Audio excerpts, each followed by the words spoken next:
La idea es captar la mayor cantidad de algunos tips en neurología.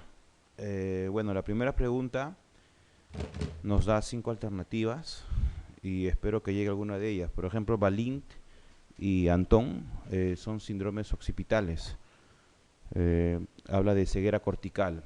Ceguera cortical significa que el ojo está bien, el Parkinson número 2 está bien, pero las radiaciones ópticas que llegan al occipital están dañadas y el paciente aparentemente no ve o le llaman ceguera cortical. ¿Cómo se denomina el síndrome que cursa con agrafia? Agrafia es no poder escribir, agnosia digital es no saber cómo se llaman sus dedos. Señor, ¿cómo se llama este dedo? No sé. Este, no sé. Ustedes saben que es pulgar, índice o meñique. El paciente no sabe y eso se llama agnosia digital. Confusión derecha-izquierda, ¿no? Y no calcula bien. Esta es una tetrada muy característica en neurología que se llama síndrome de Hertzmann. Es un síndrome parietal. La respuesta es la B, Hertzmann, pero vuelvo a decirle, le da alternativas para que ustedes aprendan. Si es que saben, Korsakoff es un tipo de amnesia que empieza con confabulaciones. K de Korsakoff, K de confabulaciones para la mnemotecnia y la deficiencia de vitamina B1 o beriberi y se ve generalmente en alcohólicos. Entonces, si tienen un caso de alcoholismo por ahí, deficiencia de vitaminas, amnesia tipo Korsakoff es una de ellas asociada a confabulaciones. Confabular significa inventar historias. Síndrome de Reye es un problema más de patopatía, ¿no? Asociado a encefalopatía por consumo de pastillas, medicamentos. Balin y Antón, como les decía, son síndromes occipitales. La lesión del área 8, no solamente es el área 8, también puede ser el área 6, algunos asocian 6 y 8.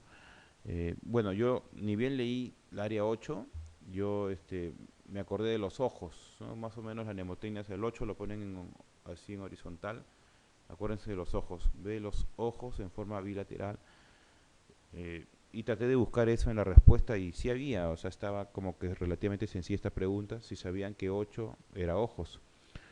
Eh, 4 es el motor. El área de Broman 4 es motor, movimiento.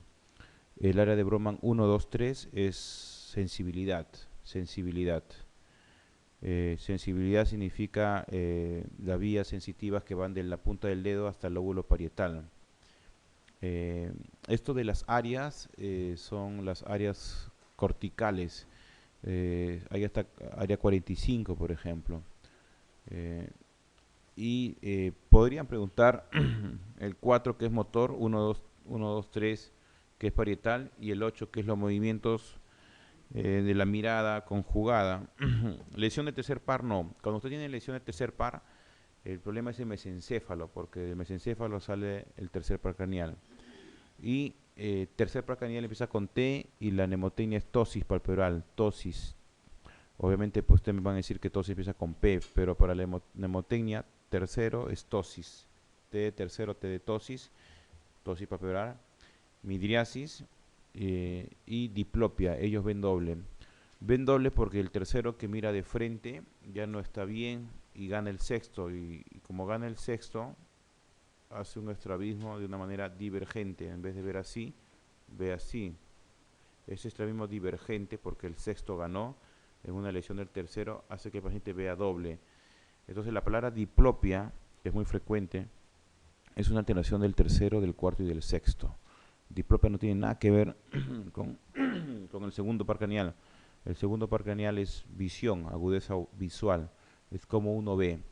En cambio el tercero, cuarto y sexto son los oculomotores y el síntoma es diplopia. Importante también, diplopia, porque es muy frecuente el síntoma y no sabemos qué estamos evaluando.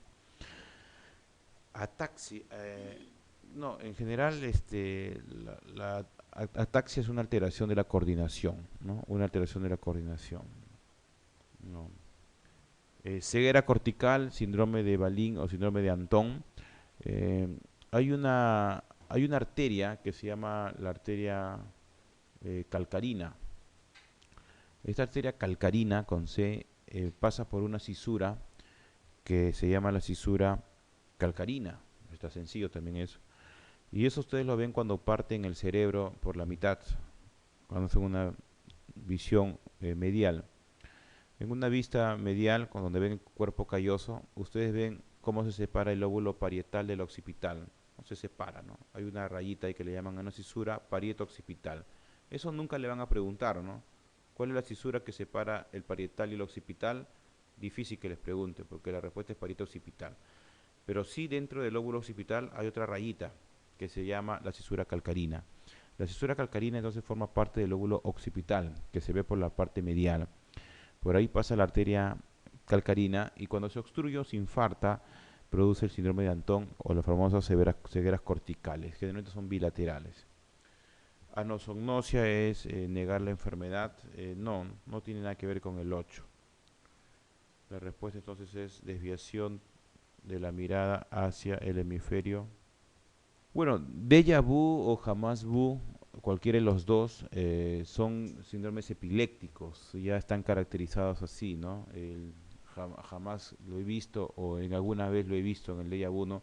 Esta situación me pareció haberla vivido anteriormente. Eso que a veces nos ha podido pasar, se ve en pacientes con síndromes epilépticos con frecuencia, ¿no? Y a veces el médico cataloga como algo psicológico, psiquiátrico. ¿Por qué? Porque para ustedes convulsionar es caerse y moverse, eliminar un poco de saliva y pérdida de esfínter. Eso no es convulsionar, porque hay varios tipos de síndromes epilépticos y uno de ellos es el déjà vu. El déjà vu es la sensación de que ya lo ha vivido y se ve generalmente en síndrome de un lóbulo que es muy frecuente para la epilepsia. O sea, el lóbulo que generalmente se asocia a epilepsia es el lóbulo temporal. Eh, Cada vez que ustedes escuchen la palabra lesión del lóbulo temporal, por ahí puede haber alguien que está convulsionando o teniendo una crisis epiléptica. Y la crisis epiléptica puede darse no solamente, como les decía, al caerse, podría ser también un olor desagradable que se llama cacosmia. La cacosmia es característico de un lóbulo temporal también. Entonces, cacosmia, déjà vu, jamás vu, todo esto es síndromes epilépticos. Hay una enfermedad que se llama la esclerosis mesial temporal. Esclerosis mesial temporal.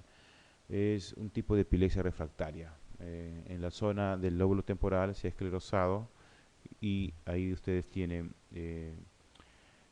varias convulsiones y es el inicio de una convulsión y vuelve a convulsionar el paciente y se llama epilepsia refractaria.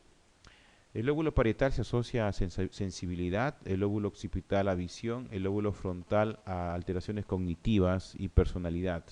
Cuando ustedes quieren resolver un problema, la inteligencia se basa también en el lóbulo frontal. El lóbulo frontal también se basa en que es la parte motora, porque el área de Broman 4 que le decía está por delante de la cisura de Rolando y todo eso es frontal. El lóbulo que tiene mayor volumen es el lóbulo frontal también, ¿no? El lóbulo de mayor volumen es el lóbulo frontal. Y el lóbulo que tiene, ¿cuál es la localización más frecuente de los tumores cerebrales? Es el lóbulo frontal también, más que todo por volumen. Lo mismo sucede en la médula espinal. La médula espinal, que es como una cintilla de 45 centímetros, ustedes les preguntarán cuál es la localización más frecuente de tumores espinales. Si esto es el cervical, 5. Si este es el dorsal, 12. Por abajo lumbosacra. Por lógica, ¿cuál creen que es la localización más frecuente? Dorsal. Es igual lo que sucede en la longitud, mayor volumen, igual es en el cerebro, el lóbulo frontal. Tronco cerebral es todo lo que es pares craneales. Y cuando ustedes evalúan la cara, eso es tronco cerebral. ¿Qué se evalúa la cara? Cierre fuerte los ojos, hágale el reflejo pupilar, muéstreme sus dientes. Eso es tronco encefálico. En bulbo es la parte inferior del tronco encefálico. Cuando el paciente se enclava, hay una lesión de bulbo y el paciente puede fallecer por paro respiratorio.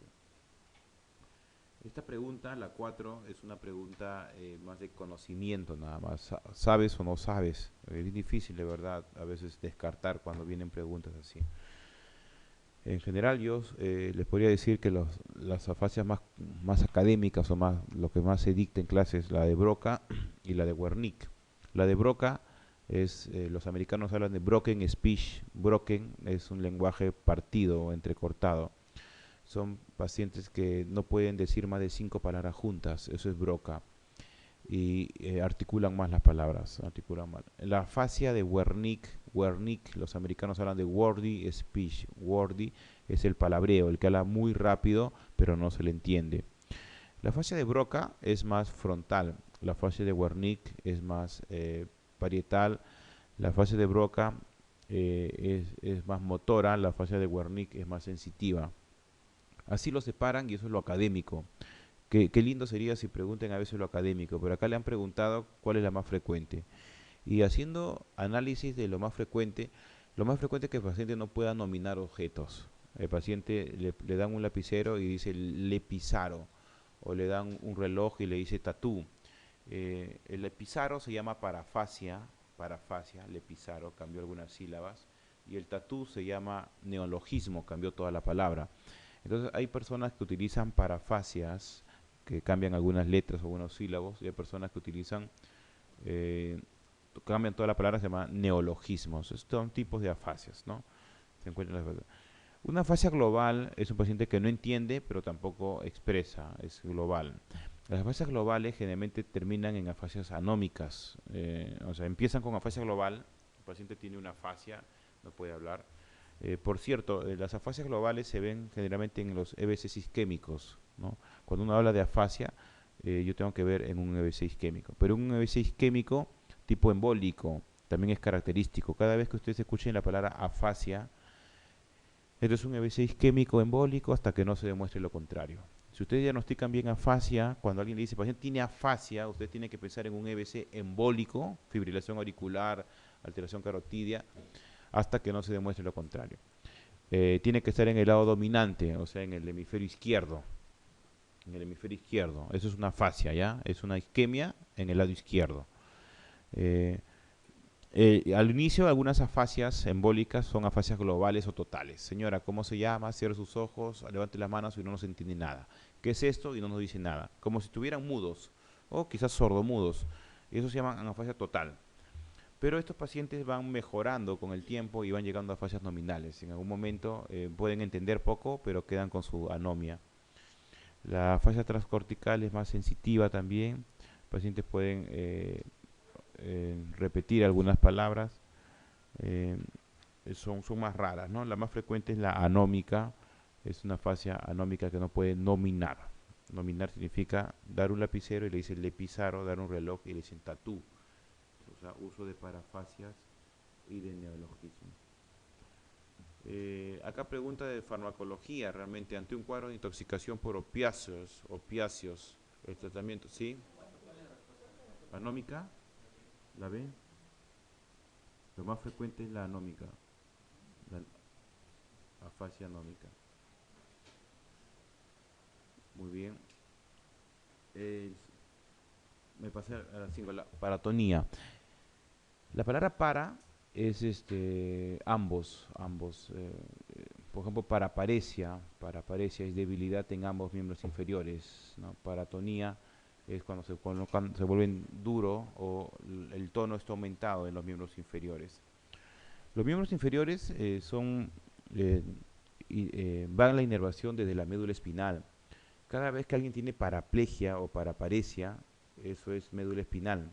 La médula espinal eh, produce aparte alteración esfinteriana, alteración motora y alteración sensitiva. Es bien difícil que la médula se lesione por sí sola y solamente tenga lesión motora. Es casi imposible, a no ser que sea un HTLV1. El HTLV1 es una alteración medular, solo motor nada más, ¿no? Le llaman paraparesia espástica tropical. Ustedes le hincan, le duele, ¿no? Pero ustedes le sacan Babinski, este hiperrefléxico, este espástico, o sea, es todo un medular. En cambio, los pacientes que tienen médula por un traumatismo tienen su paraparesia o paraplegia, tienen su alteración esfinteriana, o sea, tienen su globo vesical, por ahí su sonda de Foley permanente. Tienen también un nivel sensitivo. Cada vez que ustedes escuchen la palabra nivel sensitivo, eso es médula espinal, nivel sensitivo, ¿no? Pero hay una parte del cerebro que podría simular una lesión medular. ¿Ok? Escucha lo que voy a decir. Hay una parte del cerebro que podría simular. Es el homúnculo de Penfield, que ustedes ven solamente la cara y el brazo en la parte cortical. No ven las piernas porque las piernas están en la parte media. Cuando ustedes dibujan el homúnculo, la parte de cara y brazo está en la parte cortical. En cambio la pierna está en el lado medio. Cuando ustedes unan esas dos piernitas, eso se ve en el lóbulo frontal. Lóbulo frontal. Entonces, las paratonías generalmente son síndromes frontales, porque todo lo que es occipital es visión, todo lo que es parietal es sensibilidad, y lo que es corteza es brazo y cara, brazo y cara. Pero no, las piernas solas están en la parte medial y esa es la zona frontal, en la zona medial. Si le quiero dar un dato más, hay una arteria que riega esa zona y es la arteria cerebral anterior. Pregunta de examen bien frecuente, porque casi todas las arterias cerebrales medias producen hemiparesia. Y es fácil, cuando ustedes tienen hemiparesia dicen esto es una arteria cerebral media. Pero cada vez que ustedes tengan una paraparesia o una hemiparesia primero crural, solo la pierna nada más, es ahí cuando ustedes tienen que pensar en la arteria cerebral anterior. Entonces las preguntas pueden venir de esa manera también. Aquí le están dando unas preguntas, más que todo es sabe o no sabe qué cosa es una paratonía. Pero también les podrían preguntar un paciente de 74 años, hipertenso, diabético, fumador, con colesterol elevado, que viene súbitamente con un déficit motor a predomino crural. Crural es piernas, ¿ok? A predomino crural.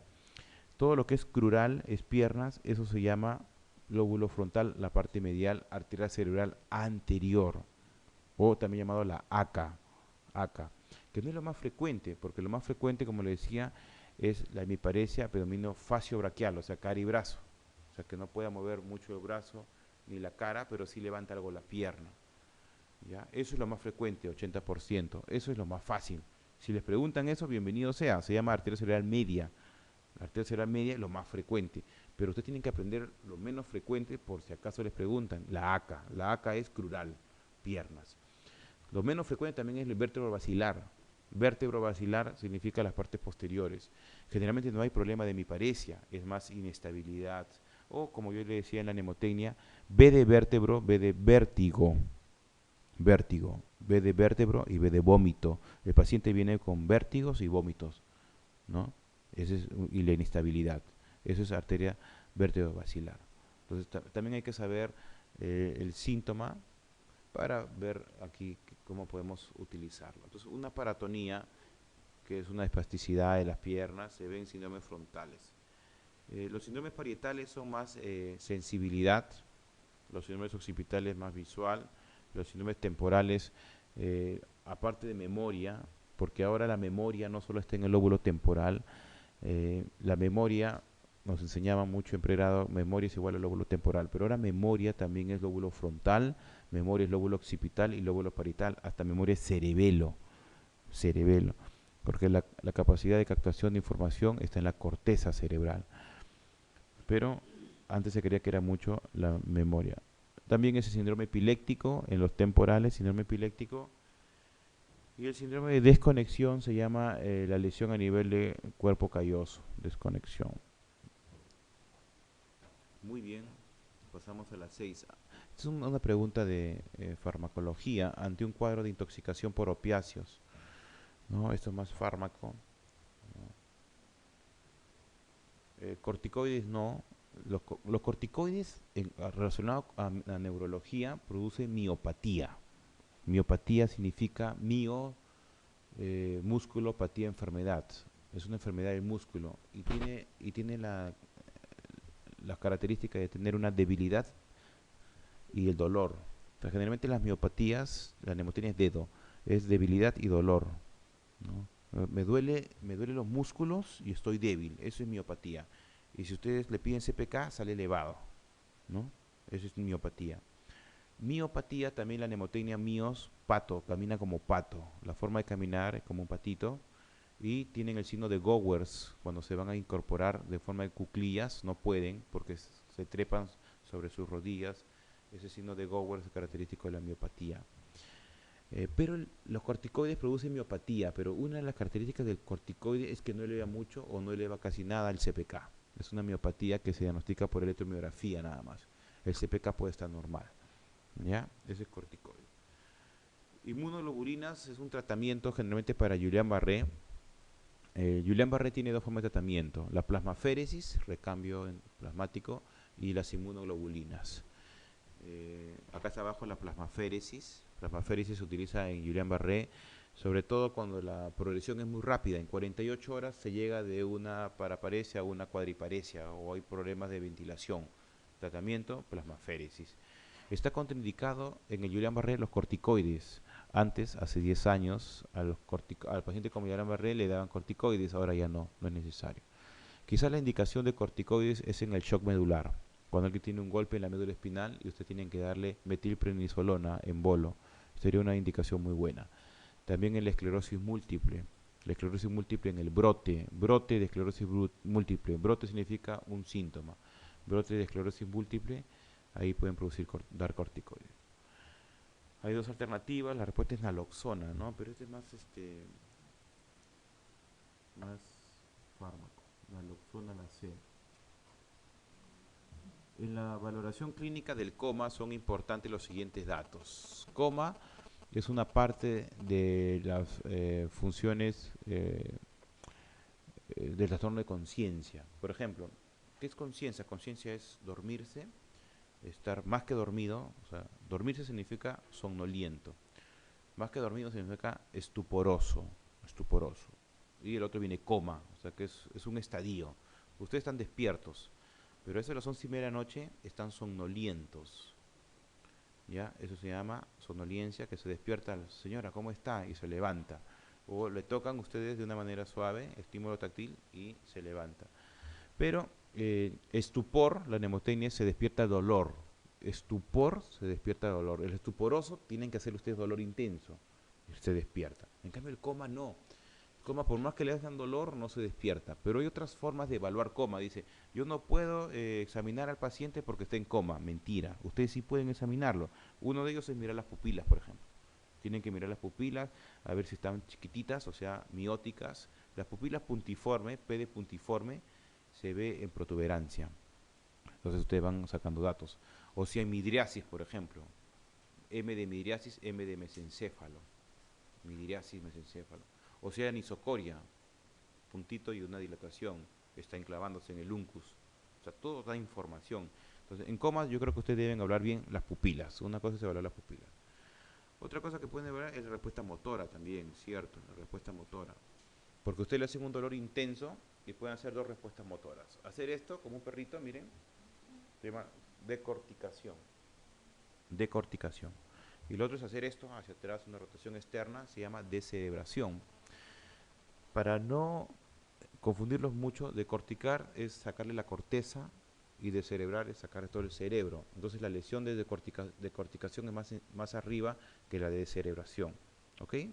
Usen la lógica nomás, decorticar, sacar la corteza. La lesión está por encima del tronco. Descerebrar, lesión en mesencéfalo, porque están sacando todo el cerebro. Y esa es la posturas. Decorticación, flexión, y descerebración, extensión. Entonces sí, la respuesta motora ayuda. Algunos también pueden retirar el dolor. Eso está bien. Dice, localice y retire el dolor. Está muy bien. El movimiento, motilidad ocular también, porque puede haber estrabismos. Si hay un estrabismo, por ejemplo, hay dos tipos de estrabismo. El estrabismo convergente, mírenme a mí, está en la vista, y un ojito se metió, convergente. ¿Por qué se metió? Vamos a razonar. Porque ganó el tercero, porque el tercero mira hacia la nariz.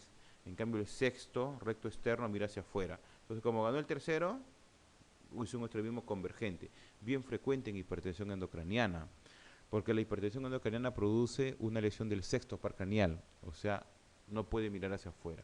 Entonces, el par craneal que más frecuentemente se daña en hipertensión endocraniana es el sexto par craneal y produce diplopia. ¿Estamos de acuerdo con la diplopia? Diplopia dijimos que veía tercero, cuarto y sexto, ¿sí? B doble, pero también hace un estrabismo convergente. Les da información. En cambio, el estrabismo divergente, hacia afuera, vamos a razonar, jaló hacia afuera el sexto, ganó el sexto, el tercero perdió. Entonces hay una lesión del tercero, más es mesencéfalo. Tercero es más es mesencéfalo. Muy bien. Patrón respiratorio, sí, sobre todo puede haber apneas o puede haber alteraciones a nivel de bulbo raquídeo, que en inglés, los que leen en inglés, se traduce como médula, doble L. Médula es bulbo raquídeo en inglés, médula oblongata. Y las pupilas ya habíamos hablado. Bueno, acá por descarte, creo que acá ayuda bastante el descarte. Acá sí, la alteración sensitiva no se evalúa en coma. En las lesiones protuberanciales es parte del tronco encefálico. Hay tres partes en el tronco encefálico. Yo digo, tronco encefálico, T de tronco, T de 3. Lo partimos en 3 al tronco. El primero es la que tiene forma de mesa. ¿Cómo se llama la que tiene forma de mesa y está arriba? Mesencéfalo. Lo segundo es que protruye, la que protruye, que está hinchadito. La que protruye es la protuberancia. Y lo que está abajo es el bulbo raquídeo. ¿Cuántos pares craneales tenemos? 12. Entonces hacemos una división de 12 entre 3. Y esto es para que ustedes conozcan los pares craneales. 12 entre 3 es 4. Le damos 4 pares craneales a cada parte del bulbo raquídeo, a cada parte del tronco. Empezamos por el bulbo, ¿ya? Digan 12, 12, 11, 10 y 9. Eso es bulbo. ¿Estamos? También le llaman pares craneales bajos.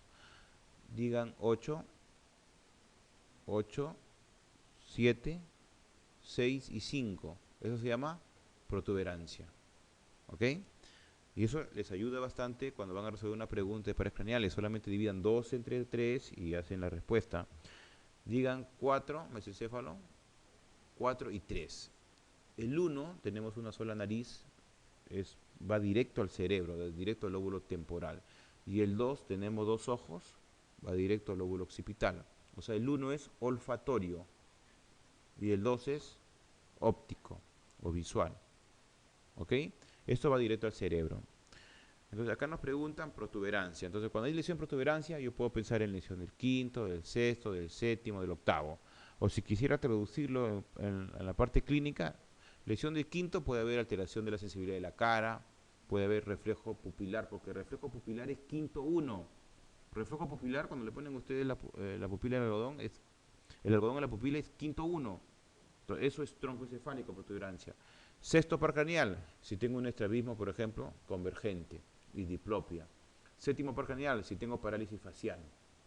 Octavo par craneal, si tengo hipoacusia o tengo nistagmus. Por eso les divido 2 entre 3, para que ustedes digan, le están preguntando a ustedes protuberancia. Entonces, ¿qué más puede hacer la protuberancia? No se olviden que también las vías motoras bajan de la área de broma número 4 del homúnculo, bajan hasta el dedo gordo y pasan por tronco encefálico. Por la parte del tronco encefálico que pasa es la parte anterior. O sea, el tronco encefálico, mesencéfalo, protuberancia y bulbo, por la parte anterior pasa la vía motora. Si ustedes lesionan la vía motora, también va a haber déficit motor. Vamos a tratar de... Igual sucede con sensibilidad, hacer mnemotecnia, ¿ya? Dice, alteración de la motilidad ocular. Si está lesionado el sexto, ¿puede haber alteración de la motilidad ocular, sí o no? Sí. Hemiparesias, dice. Hemiparesias o cuadriparesias si hay lesión de la parte motora a nivel protuberancia. Protuberancia también pasa a la vía motora, no se asusten, pasa. Parálisis facial. ¿Puede haber parálisis facial? Sí. Y alteración sensibilidad, hipoestesias. Cuando dice contralateral es porque hay una hipoestesia en la cara, pero pasa la vía contralateral la hipoestesia en el brazo y pierna izquierda. Eso se llama un síndrome alterno. Entonces, cuando ustedes escuchen tronco encefálico, tienen que también aprender lo que son los síndromes alternos. Síndrome alterno significa, 1, síndrome de Weber. 2, síndrome de Miller-Gubler. Miller con doble L, LRD, Gubler. 3, el síndrome el vulvar bajo. Ya, ahorita se me viene el nombre. Bueno, el de arriba, Weber primero, Weber o Weber, ¿ah? Se pronuncia Weber en americano, en alemán, pero Weber también le escribimos. Es el tercer par craneal, tercero. Estamos en mesencéfalo, tercero. O sea, ¿qué cosa hay acá? Tosis. ¿Verdadero o falso? Tercero, ya. Midriasis, porque mesencéfalo es midriasis, se dilató. ¿Ok? También puede haber por ahí una dificultad oculomotora, ¿no? Y ustedes levantan las dos manos y sucede esto, ¿eh? Hay una hemiparesia, miren. O sea, hay un tercero de este lado del lado derecho y hay una hemiparesia del lado izquierdo. Eso es un síndrome alterno. Síndrome alterno. Porque la decoloración es en bulbo más abajo, por eso que hay un síndrome alterno. 2. Miller-Gubler. Miller-Gubler. Parálisis facial, por ejemplo. Tienen una parálisis facial de la cara. ¿Okay? De un lado, imagínense, lado derecho. Levantan las dos manos y pasa esto. Es un síndrome alterno. Y el tercero es Wallenberg, ¿no? El tercero es Wallenberg, o se escribe Wallenberg, Wallenberg, es el de bulbo. Y en bulbo, lo que usted más bien es una hipoestesia en la cara, sensibilidad, y una hipoestesia también en el lado contralateral. Pero estas hipoestesias en Wallenberg es quinto par craneal, la hipoestesia, todo lo que es sensibilidad es quinto. El núcleo del quinto es tan grande que va de bulbo protuberancia. O sea, protuberancia también hace sensibilidad de cara, pero porque el núcleo del trigémino es grande, es largo, está en protuberancia y bulbo. Entonces, los americanos, los franceses ponen nombres, muchos nombres, y la escuela generalmente en Perú también es de epónimos. No voy a hacer que pregunten Weber, por ejemplo. Weber, tercer par craneal. Miller, séptimo par craneal. Wallenberg, abajo es pares craneales bajos, ¿no? Es 11, 12, 9. Pero los americanos no. Ellos le dicen síndrome alterno superior, síndrome alterno medio y síndrome alterno inferior, que me parece que es la forma más práctica. Pero usted tiene que saber los dos. Si les hablan de síndromes alternos, tienen esas tres características. ¿Ya? Alterno superior, o sea, mesencéfalo, medio, protuberancia y bajo, vulvar. Bueno, yendo a la pregunta, las pupilas midriáticas se ven en mesencéfalo. En cambio, las pupilas puntiformes, o sea, unos puntitos, ¿dónde lo ven? Protuberancia, ¿no? Eso también hay que aprender, ¿no? P de protuberancia, P de puntiforme, M de mesencéfalo, M de midriasis. 9. De las siguientes etiologías, la más frecuente de etiología del coma, ¿no? La respuesta es la A, ¿no? El execto era, ¿no? Esta es una pregunta similar a una pregunta del MIR, ¿no? Hay una pregunta del MIR, dice, la causa más frecuente de coma es, y yo respondía, me acuerdo, en pregrado, yo respondía, sí, pues fácil, pues la causa más frecuente es una lesión en el cerebro, ¿no? Y ahí abajo decían lo del MIR, ¿no? Bueno, las intoxicaciones alcohólicas es lo más frecuente que sucede en España, decían. Pero igual acá también, ¿no? O sea, bueno, ustedes están vivos ahorita, pero ayer me imagino mucha gente se ha tirado su tranca y ahorita están durmiendo, muchos de ellos. Eh, es Cuando uno ingiere alcohol, lo que se intoxica es el cerebelo, ¿no? El cerebelo es lo que se intoxica. Entonces ustedes tienen dismetría, salud, al inicio salud, bien, ¿no? Pero después es salud, ya después de 3 horas, es un salud diferente porque es un salud dismétrico. Es dismetría, no llega bien al metro. Y empiezan a hablar con una voz que llaman lenguaje escandido, no escondido, escandido. Ese lenguaje escandido o del cerebeloso es salud, es el arrastre silabeo le llaman, ¿no? Y cuando se para hay una alteración motora pero del equilibrio, o sea, todo es cerebelo, todo es cerebelo. Pero cuando uno se intoxica más de lo normal, llega a la corteza del cerebelo y a la corteza cerebral y produce la intoxicación. Yo hablo de alcohol, pero es lo más frecuente acá. Dicen, de las siguientes etiologías, la más frecuente etiología del coma, dice, ¿no? Y esto podría ser la respuesta a intoxicación. ¿Por qué? El ictus hemorrágico es cierto, produce coma o produce alteraciones de trastorno de conciencia, pero yo les digo, más frecuente que la hemorragia es el EBC isquémico. O sea, ustedes tienen en emergencia 10 EBCs, 8 son isquémicos, 2 son hemorrágicos. Esa es más o menos la frecuencia. Entonces, no, más frecuente que el hemorrágico es el isquémico. Meningitis. La meningitis produce trastorno de conciencia, es cierto, pero no es lo más frecuente, ¿no? No es lo más frecuente. De todas maneras, hay meningitis, por ejemplo, micóticas por criptococosis o virales que también producen coma y no olvídense lo más frecuente a nivel global, ¿no? Tumores cerebrales, no. Tumores cerebrales tienen la característica de tener cefalea, también vienen preguntas de tumores, ¿eh? Cefalea y después déficit motor. Esos son los síntomas del tumor cerebral, cefalea y déficit motor. No empieza con trastorno de conciencia. Y las crisis comiciales, que ahora deberíamos de llamarle crisis epilépticas o crisis convulsivas, porque la palabra comicial es muy antiguo. Las crisis epilépticas producen un estado posictal. Cuando alguien convulsiona, yo no le pregunto qué se golpeó, si se orinó, si se mordió la lengua, que es algo que generalmente todo el mundo pregunta. Porque ese es el cuento, ¿no? En el momento de la crisis. Lo que usted tiene que preguntar es qué sintió después de la crisis. Y el que convulsionó de verdad les va a decir que le dolía la cabeza, cefalea, que le dio sueño, somnolencia, que le dolía el cuerpo como si le hubiesen tirado palos, mialgias, y que estaba medio confuso.